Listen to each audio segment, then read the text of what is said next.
अस्सलाम वालेकुम dear students.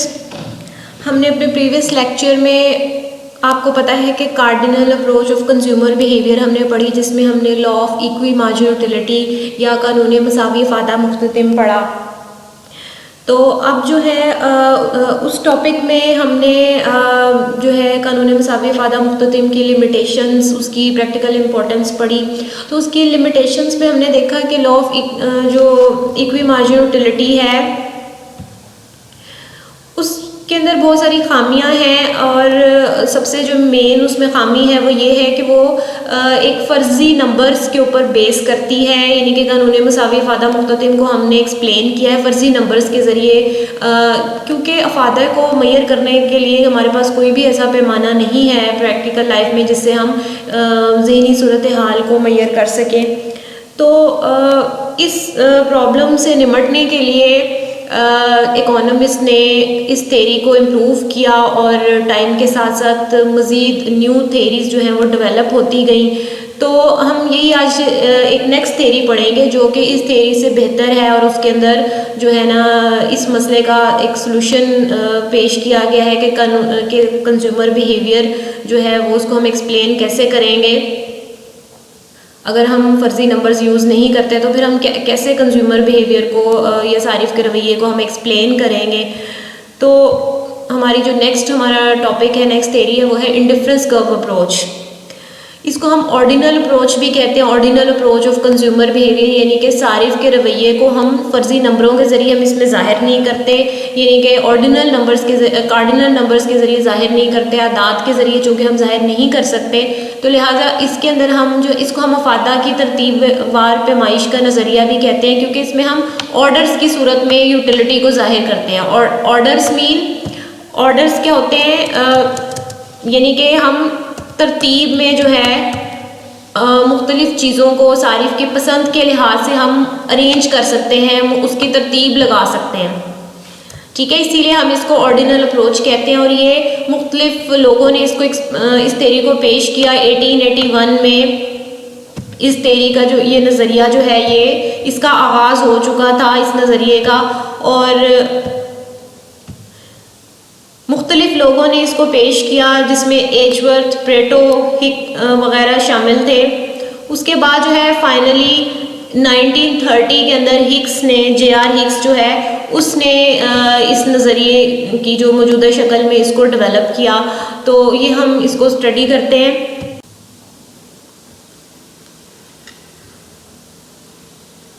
ये देखें आपके सामने, ये खतूते अदम तरजीह या खतूते गैर जानिबदारी भी इसको बोलते हैं। अदम तरजीह का भी इसमें हम डिस्कस करते हैं। अदम तरजीह से क्या मुराद है, इसका मतलब ये है कि ये इसको हम गैर जानिबदारी भी बोलते हैं, खतूते गैर जानिबदारी। इसका मतलब है कि किसी एक चीज़ को दूसरी चीज़ पे तरजीह ना दे सकना, यानी कि ऐसी सिचुएशन जिसके अंदर जो कंज्यूमर है या कोई शख्स जो है वो मुख्तलिफ़ चीज़ों के दरमियान गैर जानिबदार होता है, यानी कि मुख्तलिफ़ चीज़ों को अहमियत के लिहाज से बिल्कुल एक जैसा समझता है, यानी कि एक चीज़ को दूसरी पे वो प्रेफरेंस नहीं दे सकता।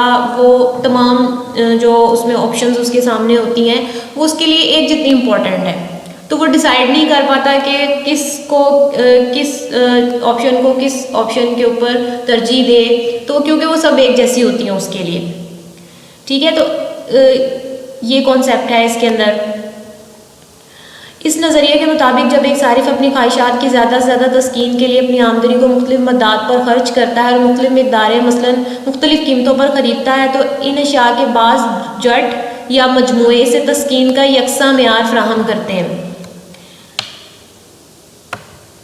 यानी कि ये देखें सेटिस्फेक्शन के लिहाज से, जैसे कि मैंने आपको भी बताया कि कुछ चीज़ें ऐसी होती हैं, कुछ पेयर्स ऐसे होते हैं, जट मीन कॉम्बिनेशन या मजमूए, इनके कुछ कॉम्बिनेशंस ऐसे होते हैं जो आपके लिए एक जितने इम्पॉर्टेंट होते हैं और आपको एक जितनी सेटिस्फेक्शन देते हैं। आप एक को दूसरे पे अहमियत नहीं देते, ना पहले को दूसरे पे दे सकते हैं ना दूसरे को पहले पे, बल्कि वो एक जैसे होते हैं आपके लिए।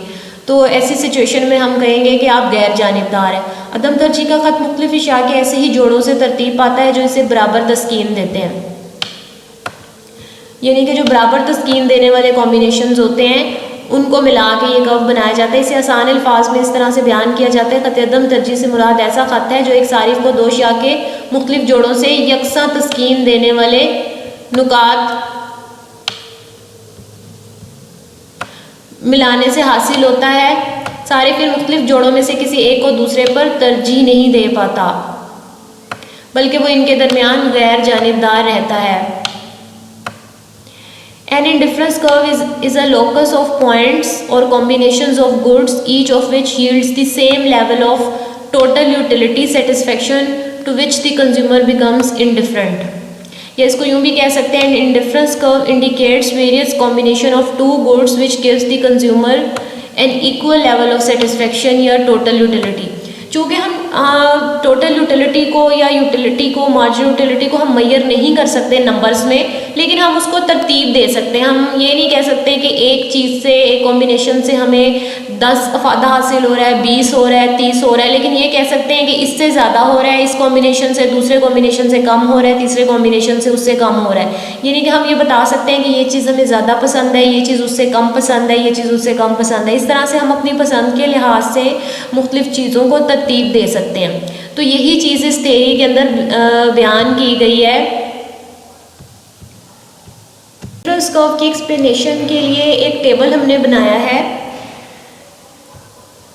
ये टेबल जो है, ये टेबल किसी भी कंज्यूमर की चॉइस के मुताबिक हो सकता है।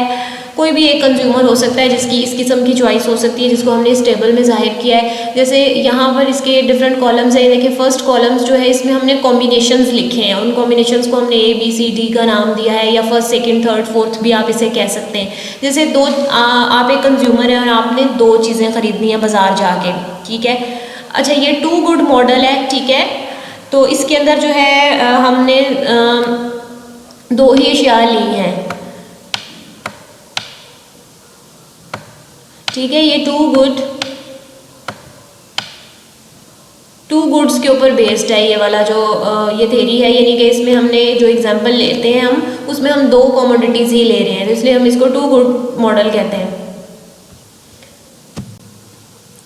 ये देखिए आपके सामने एक टेबल है, इसमें 2 गुड्स जो हमने ली हैं वो एक है आम, दूसरे केले, ठीक है। मैंगो और बनानास की एग्जांपल ये है कि एक कंज्यूमर है, उसने 2 कमोडिटीज़ ये लेनी है, मैंगो और बनाना उसने परचेज़ करने हैं। तो यहाँ पर हम उसकी चॉइस के लिहाज से हम ये अरेंज करते हैं, क्योंकि हम अफादे को हम नंबर्स में नहीं जाहिर कर सकते, तो यहाँ हमने नंबर्स नहीं जाहिर किए, अफादे को नंबर्स में ज़ाहिर नहीं किया, बल्कि हमने इसकी क्वांटिटीज़ ली हैं। ये जो नंबर्स आपको नज़र आ रहे हैं, ये अफादे को नहीं ज़ाहिर कर रहे, बल्कि ये मिकदारों को ज़ाहिर कर रहे हैं, क्वांटिटीज़ को ज़ाहिर कर रहे हैं। जैसे जो पहला ये कॉम्बिनेशन है, 1 आम और 10 केले, यानी कि एक कंज्यूमर है वो 1 आम पसंद करता है और उसके साथ 10 केले लेना पसंद करता है। तो ये जो कॉम्बिनेशन बन रहा है 1 आम और 10 केलों का, इसको हम A कॉम्बिनेशन का नाम देते हैं। 1 आम और 10 केलों का कॉम्बिनेशन जो है इसको हम A का नाम देते हैं, या फर्स्ट कॉम्बिनेशन है ये। इससे जो है ना हमें B लेवल ऑफ सेटिस्फेक्शन हासिल हो रही है।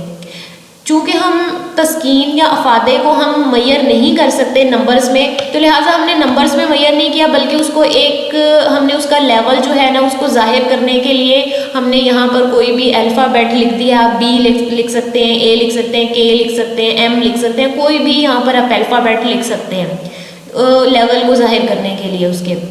सेकंड जो कॉम्बिनेशन है वो हमें जो है ना, ये फर्स्ट कॉम्बिनेशन था, अब सेकंड कॉम्बिनेशन जो है वो 2 आम और 6 केलों पे मुश्तमिल है, ठीक है। ये दूसरा कॉम्बिनेशन है, यानी कि कंज्यूमर जो है वो ये भी हो सकता है कि वो ये पसंद करे कि 2 आम ले ले वो और 6 केले ले ले, और ये 2 आम और 6 केलों का जो कॉम्बिनेशन है इसको हमने सेकंड कॉम्बिनेशन का नाम दिया है। तो इस कॉम्बिनेशन से भी उसको उतनी ही तस्कीन या उतना ही अफादा हासिल हो रहा है जितना पहले से हासिल हो रहा है। तो इस चीज़ को जाहिर करने के लिए जो हमने अल्फ़ाबेट यहाँ पर लिखा है, यहाँ पर भी हमने वही अल्फ़ाबेट लिख दिया है, यानी कि इधर से हमें B लेवल ऑफ सेटिस्फेक्शन हासिल होता था, तो यहाँ से भी हमें B लेवल ऑफ सेटिस्फेक्शन हासिल हो रहा है। अगर आपने ऊपर K लिखा है तो नीचे भी आप K लिख दें। तो ये हमने अल्फ़ाबेट जस्ट इसलिए यूज़ कर रहे हैं ताकि हम इक्वल लेवल ऑफ सेटिस्फेक्शन को जाहिर करें। सिर्फ उस सेटिस्फेक्शन लेवल को जाहिर करने के लिए हमने डिनोट किया है किसी भी अल्फ़ाबेट से इसको, ठीक है। तो तीसरा जो कॉम्बिनेशन है वो 3 आम और 3 केलों का कॉम्बिनेशन है। तो जो कंज्यूमर है उसको 3 आम और 3 केले भी उतने ही पसंद है जितने 2 आम और 6 केले पसंद थे। तो इसको भी हमने इसलिए बी का नाम दे दिया, क्योंकि इससे भी उसको उतनी ही सेटिस्फेक्शन हासिल हो रही है, उतना ही फ़ायदा हासिल हो रहा है। इसी तरह से जो चौथा कॉम्बिनेशन था, उस चौथा कॉम्बिनेशन वो 4 आम और 1 केले पे मुश्तमिल है, और ये कॉम्बिनेशन भी कंज्यूमर को उतना ही पसंद है जितने ऊपर वाले तीनों कॉम्बिनेशंस पसंद थे। तो इसलिए हम इसके आगे भी बी लिख देते हैं। तो इस तरह से ये चारों कॉम्बिनेशंस जो हैं वो एक जितनी तस्कीन दे रहे हैं। तो ऐसे कॉम्बिनेशंस को मिला के हम जो कर्व बनाते हैं उसको हम इंडिफरेंस कर्व कहते हैं। क्योंकि इंडिफरेंस कर्व इसलिए कहते हैं क्योंकि सारे इन कॉम्बिनेशंस के दरमियान गैर जानिबदार है, वो उसको ये सारे कॉम्बिनेशंस एक जितने पसंद है, वो किसी एक को दूसरे पे तरजीह नहीं दे पाता, वो इन सब के दरमियान गैर जानिबदार रहता है, और इसी चीज़ को हम इंडिफरेंस या इंडिफरेंट होना बोलते हैं। अब ये जो कॉम्बिनेशंस है ये फर्जी कॉम्बिनेशंस है। हो सकता है कि मुझे ये कॉम्बिनेशन जो इक्वल लेवल ऑफ सेटिस्फेक्शन दे रहे हैं, आपको जो इक्वल लेवल ऑफ सेटिस्फेक्शन दे रहे हैं वो कॉम्बिनेशन कोई और हो। तो अब ये वाला जो कॉलम है इसको भी अभी हमने डिस्कस करना है।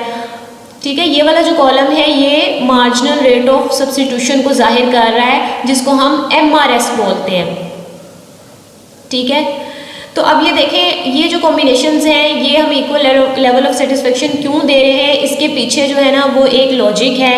ये देखिए, पहला जो कॉलम है ये आम को जाहिर कर रहा है। जब हम एक कॉम्बिनेशन से दूसरे कॉम्बिनेशन की तरफ जाते हैं तो हमने आम में इजाफा कर दिया है और केलों में हमने कमी कर दी है। ठीक है, आम में 1 से 2 कर दिया है, लेकिन हमने केलों में 4 की कमी कर दी है, 10 - 6 = 4। तो यही चीज़ हमने यहाँ पर लिख रही है। ये जो है मार्जिनल रेट ऑफ चेंज, ये शरह तब्दीली को जाहिर करता है। इसी तरह से जब आप सेकंड कॉम्बिनेशन से थर्ड कॉम्बिनेशन की तरफ जाएंगे तो भी आपको जो है ना कुछ चेंजेस आपने की हैं, यानी कि आपने आम 1 ज़्यादा कर दिया है, लेकिन केलों में आपने 3 की कमी कर दी है। 6 - 3 = 3। ठीक है, ये 3 आ गया यहाँ पर। इसी तरह से जब आप सेकंड से थर्ड से फोर्थ कॉम्बिनेशन की तरफ जाएंगे तो आपने जो है ना ये 3 आम थे तो आपने आमों में इजाफा करके एक और आम इंक्रीज कर दिया है, तो इसलिए यहाँ पर 1 आ गया। ठीक है, और इस तरह से केले जो है उसमें आपने और कमी कर दी है, इसमें 3 - 1 = 2। ठीक है, तो ये मार्जिनल रेट ऑफ सब्स्टिट्यूशन है, ये रेट ऑफ चेंज को जाहिर कर रहा है, जिसमें यानी कि वो शरह है जिससे दोनों अशिया एक दूसरे से रिप्लेस हो रही हैं। इन सारे कॉम्बिनेशंस को जो है ना हमने इस ग्राफ के ऊपर प्लॉट किया है। ठीक है, एक्स एक्सिस के ऊपर हमने आम लिए हैं और वाई एक्सिस के ऊपर हमने केले लिए हैं। क्योंकि ये 2 डायमेंशनल डायग्राम है और ये 2 कमोडिटी मॉडल है, 2 गुड मॉडल है, तो इसमें हम 2 गुड्स ही जाहिर कर सकते हैं। एक हम एक्स एक्सिस पे जाहिर करते हैं एक गुड को, और दूसरी गुड को हम दूसरी शय को हम वाई एक्सिस पे जाहिर कर रहे हैं। तो हमने आमों को जो एक्स एक्सिस पे जाहिर किया, केलों को हमने वाई एक्सिस पे जाहिर किया। तो इस तरह से ये जो फर्स्ट पॉइंट है ये वाला जो पॉइंट है ये 1 आम और 10 केलों पे मुश्तमिल है, यानी कि जो ये पहला वाला कॉम्बिनेशन है। ठीक है, ए कॉम्बिनेशन का, जिसको हमने नाम दी। इसी तरह से सेकंड कॉम्बिनेशन जो है वो 2 आम और 6 केलों पे मुश्तमिल है, तो यहाँ पर हमने 2 आम और ये 6 केले ले लिए, तो इस तरह से ये बी कॉम्बिनेशन हमने बना दिया। सी कॉम्बिनेशन जो है वो 3 आम और 3 केलों पे मुश्तमिल है, तो हमने ये 3 आम ले लिए और 3 केले यहाँ पर ले लिए, तो ये हमने सी कॉम्बिनेशन हमने बना दी। इसी तरह डी कॉम्बिनेशन 4 आम और 1 केले पे मुश्तमिल है, 4 आम और 1 केला जो है वो हमने यहाँ पर जाहिर कर दिया। तो इस तरह से ये सारे कॉम्बिनेशंस को मिला के ये इस किस्म का एक कर्व बनेगा। आपने याद रखना है कि इसको यूँ स्ट्रेट लाइन नहीं आपने बनानी, ये स्ट्रेट लाइन नहीं बनेगी कभी भी। इंडिफरेंस कर्व स्ट्रेट लाइन नहीं होती, वो इस तरह से क्रिसेंट की शक्ल का बनेगा। ठीक है, जब भी आपने बनाना है इसको स्केल के साथ नहीं बनाना, आपने इस तरह से क्रिसेंट की शक्ल का यूँ करके ये बनेगा। इन सारे पॉइंट्स को ज्वाइन करके इस तरह की इसकी शेप बनेगी, ये इस तरह की। ठीक है, तो अब हम जो है ना ये मार्जिनल रेट ऑफ सब्स्टिट्यूशन की तरफ आते हैं कि ये क्या होती है। मार्जिनल रेट ऑफ सब्स्टिट्यूशन जो है 2 अशिया के दरमियान तबादले की शरह होती है। इसको जो है हम MRS बोलते हैं। ठीक है, मुख्ततिम शरह इस्तब्दाल मार्जिनल रेट ऑफ सब्स्टिट्यूशन। किसी एक शय की एक ज़ायद इकाई हासिल करने के लिए सारिफ को किसी दूसरी शय कि जितनी मिकदार या इकाइयों को छोड़ना पड़े बशर्ते कि नया मजमूआ भी सारिफ को पहले जितनी तस्कीन दे, इसे मुख्ततिम शरह इस्तब्दाल या MRS कहा जाता है। मसलन गोशवारे में दूसरे जोड़े में सारिफ एक ज़ायद आम लेने के लिए 4 किलो से 10 बरदार होता है, जबकि तीसरे जोड़े में नुक्ता सी पर एक आम 3 किलो और चौथे जोड़े में नुक्ता डी पर एक आम 2 किलो से बदला गया है, तो हर हालत में तस्कीन का म्यार बी ही रहता है। यही आमों से केलों को बदलने की शरह मुख्तदिम शरह इस्तबदाल कहलाती है, जो कि बतदरीज गिरती चली जाती है।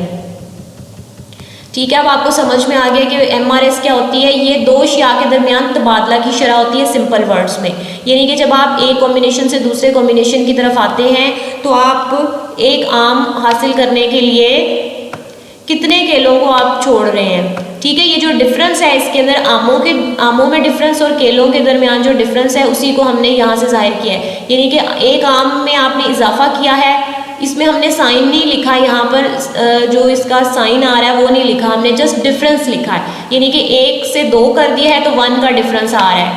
ठीक है, तो एक आम को 2 यानी कि एक आम में इजाफा कर दिया है हमने, यानी कि एक ज़ायद आम लेने के लिए सारे जो है कितने केलों को छोड़ रहा है, तो 4 केले उसने छोड़े, एक आम हासिल करने के लिए उसने 4 केले छोड़े हैं, तो इसलिए ये इसमें जो डिफरेंस है वो 4 का है और इसमें डिफरेंस 1 का है, तो ये आपने यहाँ पर लिख दिया 4 1। इसी तरह से 2 और 3 इसमें जो डिफरेंस है वो 1 का है, 1 1, क्योंकि आमों में 1 1 का डिफरेंस है, जबकि केलों में जो डिफरेंस है वो चेंज हो रहा है। पहले 4 का डिफरेंस था, फिर 3 का डिफरेंस, फिर 2 का डिफरेंस। 10 - 6 4 आ गया, 6 - 3 जो है वो 3 आ गया, 3 - 1 जो है वो 2 आ गया। ठीक है, यहाँ पर हमने साइन नहीं लिखा, हमने जस्ट डिफरेंस लिखा है। तो आप ये देख सकते हैं कि जो डिफरेंस है वो कम होता जा रहा है, यानी कि कंज्यूमर जो है एक आम हासिल करने के लिए पहले से कम केले छोड़ा है, पहले 4 केले छोड़े, फिर 3 छोड़े, फिर 2 उसने केले छोड़े।